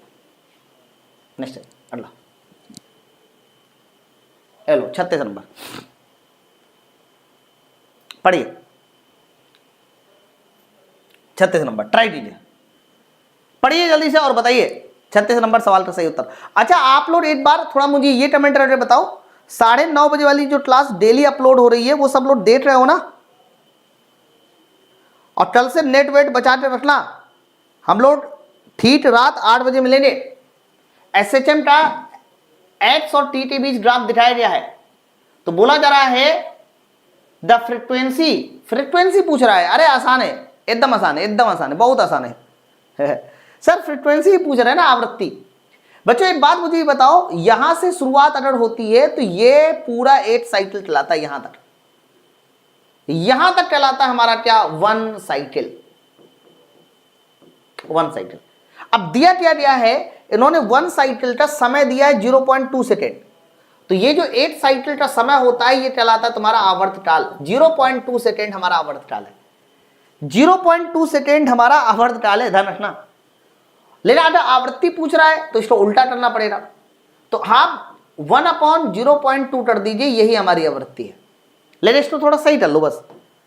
कैसे सही होगा, दशमलव हटा दीजिए, 0 बढ़ा दीजिए ऊपर। तो आंसर बताओ इसका किसके साथ जाएगा, 5 हर्ट्ज के साथ जाएगा। किसके साथ जाएगा, 5 हर्ट्ज के साथ जाने वाला है। ऑप्शन नंबर हमारा ए आंसर एकदम सही उत्तर है। चलो नेक्स्ट आइए अगला, चलो 37 नंबर पढ़िए अगला क्वेश्चन। पूरे 40 है सर। इन्होंने बोला identify the correct statement from the Aemond of following. आप इनमें से बताओ कौन सा सही है, बताओ। Sound can not travel through vacuum, ध्वनि निर्वात में यात्रा नहीं कर सकता। अरे यार ये बात तो एकदम सही है, 100% सही है। Pitch of sound determine amplitude, गलत गलत गलत गलत गलत गलत। देख लो, जो साउंड की पिच होती है वो आयाम से नहीं आवृत्ति से मेजर होती है। The lower of frequency of vibration higher pitch, गलत। अगर कंपन की आवृत्ति लोअर है तो पिच भी लोअर होगी, समझना। अरे the loudness of sound is determined by the frequency. Loudness यानी तीव्रता, लाउडनेस आवृत्ति से डिफाइंड होता है? नहीं, लाउडनेस डिफाइंड होता है उसके आयाम से, एम्पलीट्यूड से।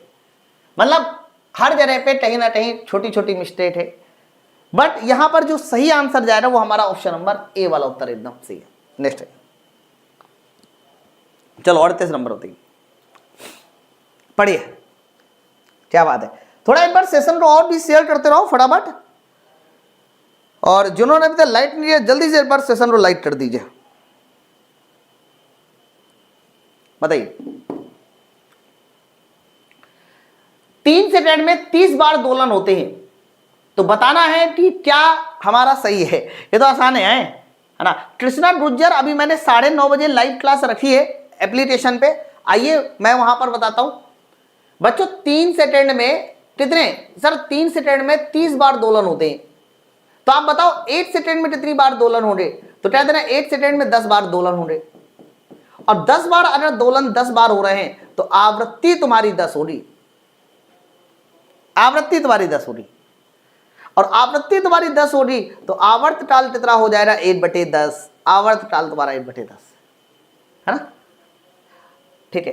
तो आवृत्ति देखो 10, आवर्त काल 1/10, जिसको 0.1 सेकेंड भी कर सकते हैं। ऑप्शन नंबर सी एकदम सही है। नेक्स्ट लो 39 नंबर, ओके बताओ। रेडियो तरंगे चुंबकीय क्षेत्र में झुकती हैं, क्या ये बात सही है? और रेडियो तरंगे प्रकृति में विद्युत चुंबकीय होती हैं, क्या ये बात सही है? बताइए इनमें से क्या सही है। अच्छा ठीक है। अच्छा एक बात बताओ, जो विद्युत चुंबकीय तरंगे हैं वो आवेशित होती है कि अनावेशित होती है? मेरा सवाल ये है आपसे। तो विद्युत चुंबकीय तरंगों में जब भी कभी कोई पूछे कि बताइए ये इनमें आवेश होता है नहीं होता, तो विद्युत चुंबकीय तरंगों में ध्यान रखना जो भी हमारा चार्ज है वो 0 होता है, कोई भी चार्ज नहीं होता विद्युत चुंबकीय तरंगों। इसीलिए ना ही ये विद्युत क्षेत्र में मुड़ती है, ना ही ये चुंबकीय क्षेत्र में मुड़ती है। इस बात को ध्यान रखना, विद्युत चुंबकीय तरंगों में आवेश 0 होता है, इसीलिए ना ही ये विद्युत क्षेत्र में मुड़ती है और ना ही ये चुंबकीय क्षेत्र में मुड़ती है ना। तो चुंबकीय क्षेत्र में झुकती है, गलत हो गया। प्रकृति में विद्युत चुंबकीय होती है रेडियो तरंगे, हाँ ये बात एकदम सही है। विद्युत चुंबकीय होने का मतलब ये थोड़ी ना कि विद्युत क्षेत्र चुंबकीय क्षेत्र में झुक जाएगी। विद्युत चुंबकीय होने का मतलब ये है कि ये अपने साथ साथ विद्युत क्षेत्र और चुंबकीय क्षेत्र लेकर चलती है, बस। तो ऑप्शन नंबर हमारा क्या है ना, ए हमारा असत्य है, लेकिन आर हमारा असत्य है। ए असत्य है, आर हमारा सत्य है, ठीक है। नेक्स्ट अगला, ये आज का लास्ट सवाल है। बढ़िया क्वेश्चन ये भी, हाँ एकदम चार्ज लेस होती है। एक मनुष्य 2 किलोमीटर दूर सीटी की ध्वनि सुनकर अपनी घड़ी मिलाता है। जैसे कि मान लीजिए आपका घर जहां स्टेशन है वहां से 2 किलोमीटर दूर है।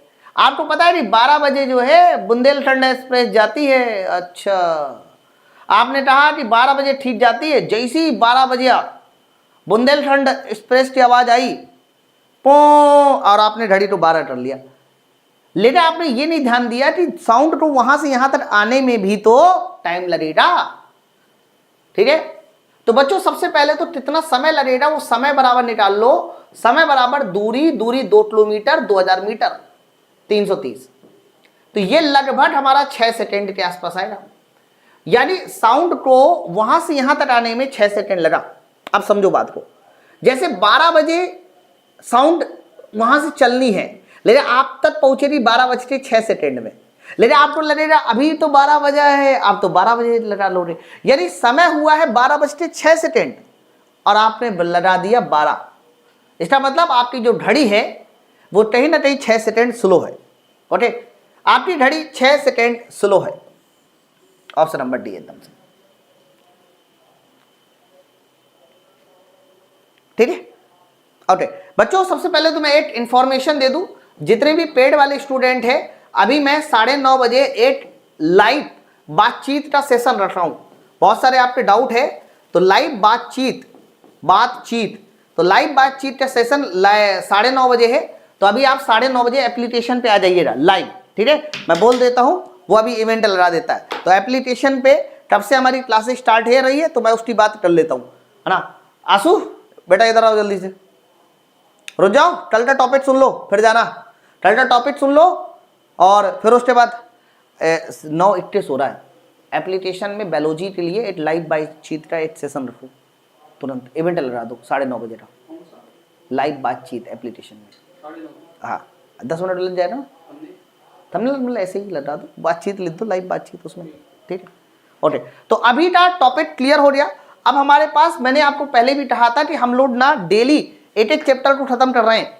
तो आपका अगला जो चैप्टर है ना, अगला चैप्टर हीट एंड टेम्परेचर है, और यहां से फिजिक्स के मोस्ट इंपॉर्टेंट जो चैप्टर थे उनका चैप्टर वाइज रिवीजन खत्म हो जाएगा, इस बात को ध्यान रखिएगा।